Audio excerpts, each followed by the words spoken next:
Guys, welcome back to this channel. ഞാൻ വന്നിട്ട് Dominic and ladies ബോയ്സിൻ്റെ ഒഫീഷ്യൽ ടീസർ വന്നിട്ട് അതിൻ്റെ റിയാക്ഷൻ വീഡിയോ വന്നിട്ടുള്ള പരക്രമ നമസ്കാരം. എന്തെങ്കിലും പ്രശ്നം ഉണ്ടാവുമോ?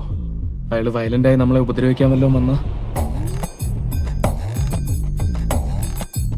മാക്സിമം അവർ നമ്മളെ അറ്റാക്ക് ചെയ്യാൻ പറ്റും. ഫസ്റ്റ് മൂവ്മെന്റ് ഏകദേശം ഒരു ലെഫ്റ്റ് കൊണ്ട് ബ്ലോക്ക് ചെയ്തിട്ട് നെഞ്ചിന്റെ കീഴെ ഒരു പഞ്ച് പാട് കുനിയും ഇങ്ങനെ പറയും. പ്ലെയുമ്പോ ഒട്ടുകൊണ്ടൊരു ചാമ്പ് അപ്പൊ നീ വരും. രണ്ട് കൈയും പിടിച്ച് ചെവിക്കിട്ടു കണ്ണിൽ പൊന്നി വെച്ച് പറക്കും. ഒരു റൈറ്റ് പഞ്ച്, അപ്പർ കട്ട്, പിന്നെ ഇങ്ങനെ കറക്കി എടുത്തിട്ട് ഒരു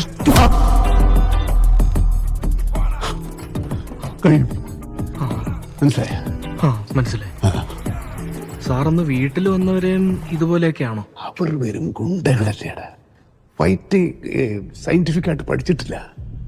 അത് മാത്രമല്ല സർപ്രൈസ് ആയിരുന്നു. അങ്ങനെ ഞാൻ മാനേജ് ചെയ്തു.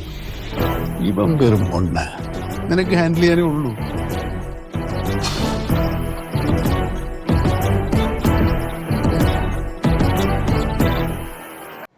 അപ്പോൾ മമ്മൂട്ടി ഈ ഗോപി സുരേഷിന് അടികൾ പറഞ്ഞു കൊടുക്കുന്നതായിട്ടാണ് കാണിച്ചിട്ടുള്ളത്. ഒരു ആവറേജ് ആണ് എനിക്ക് തോന്നിയിട്ടുള്ളത്. ഇത് ഗൗതം മേനോനാണ് ഇത് ഈ ഡയറക്ടർ. എന്താകും ഏതാകും എന്നുള്ളത് നമുക്കറിയില്ല. എന്തായാലും മൂവി വരട്ടെ. വന്നായിട്ട് നമുക്ക് എന്താ വെച്ചിട്ട് ഇത് മമ്മൂട്ടി കമ്പനിയാണ് നിർമ്മിക്കുന്നത്. എന്തായാലും കിടിലം മൂവി തന്നെ ആയിരിക്കാനുള്ള സാധ്യത കൂടുതലാണ്. അപ്പോൾ മൂവി എന്തായാലും വരട്ടെ. അപ്പോൾ